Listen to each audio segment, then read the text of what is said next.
The ceremony to present credentials to the Anunayaka Thero was held at the Magul Maduwa in Kandy.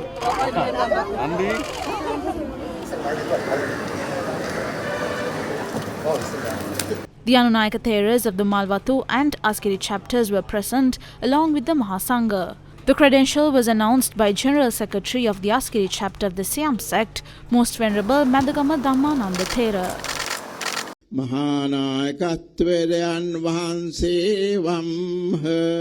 President assured the Mahasangha that the long-standing misrule plaguing the country will finally come to an end.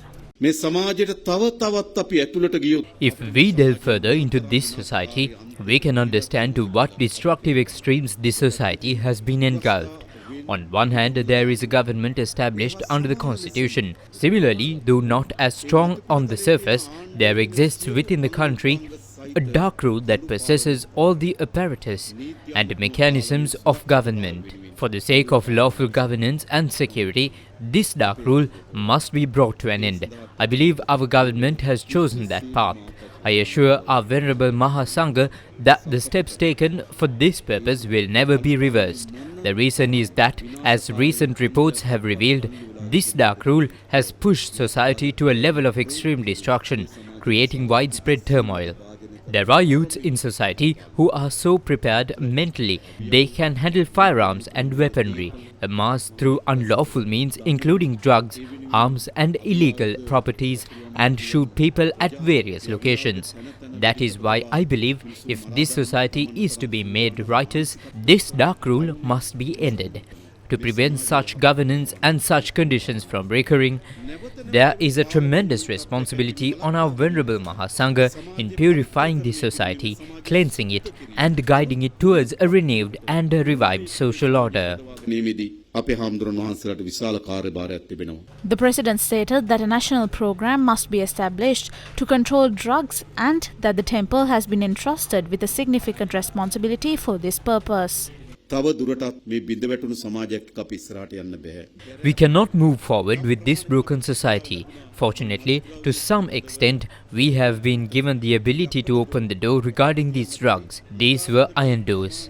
They were so heavily ironed that we could neither touch them nor approach them closely. Now, the police, including our Inspector General of Police, have succeeded in opening this door. Once the door was opened, we could understand the deplorable state inside that had been hidden behind it. A whole generation of young people were involved in a massive network with cocaine production factories, firearms, ammunition, containers with raw materials for cocaine production, unpacked firearms, and drugs weighing hundreds of kilos. There is a very small number of officers of police, security forces and the state service linked to this network. Now we have the choice to close the door again and pretend that this is not the case. Alternatively, we can take steps forward without reversing what has already been done. We have chosen the latter. I believe that for this purpose, we need a broad national initiative. This national effort must put an end to the drug epidemic. Tens of thousands of young men and women aged 16 to 21 have been trapped in this. In some schools, teachers know that students are taking drugs, but the school teacher does not take action. The teacher is afraid. Why? Because if action is taken, who knows what might happen outside. In some universities, drugs are sold inside lecture halls. That is why educational institutions have become centers for drug distribution. In some rooms we are aware of, whenever there is a cultural event where young men or women gather, drugs have become the main tool involved. As a result, this has become an addiction embedded within society. Therefore, to halt this social addiction, we have the objective of establishing a massive national enterprise. We are informing everyone, those addicted and those selling, to step away. The whole of society must be vigilant for this purpose. Those addicted to and selling these drugs will step away. I believe we must begin this great struggle. In that effort, I believe the responsibility entrusted to our Venerable Mahasangha is even greater than that of the government. අපි ආරම්භ කළ යුතු කියලා මම විශ්වාස කරනවා. අන්නේදී අපි හාමුදුරන් වහන්සේලාට පැවරෙන කාර්යභාරය රජයේ කාර්යභාරයටත් වඩා විශාලයි කියලා මම හිතනවා. The credentials were presented to Venerable Narampanawe Ananda Thero by President Anura Kumar Disanayaka.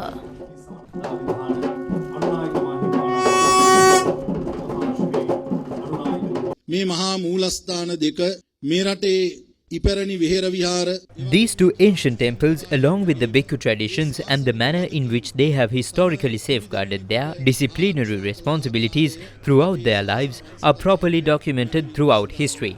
Such monastic duties, which have been historically maintained, are still upheld today. And these temples continue to fulfill these sacred duties in the present, carrying forward that historical responsibility. What is being entrusted to us today is once again the responsibility to give meaningful expression in the present to the monastic duties that have historically been carried out by our temples, and to carry out this noble work responsibly. මා නැවතත් සිහිපත් කරන්නට කැමැතියි. Prior to attending the ceremony to present credentials to the newly appointed Anunayaka of the Askiri chapter, the President called on the Mahanayaka Theras of the Malwatu and Askiri chapters. The President, upon arriving at the Malwatu Mahaviharaya, called on the Malwatu Mahanayaka, Most Venerable Thibbatuwave Sri Sumangala Thera, and engaged in a cordial conversation. Thereafter, he visited the Askiri Mahaviharaya and called on Askiri Mahanayaka, Most Venerable Varkagoda Sri Gnana Ratana Thera, and engaged in a cordial conversation.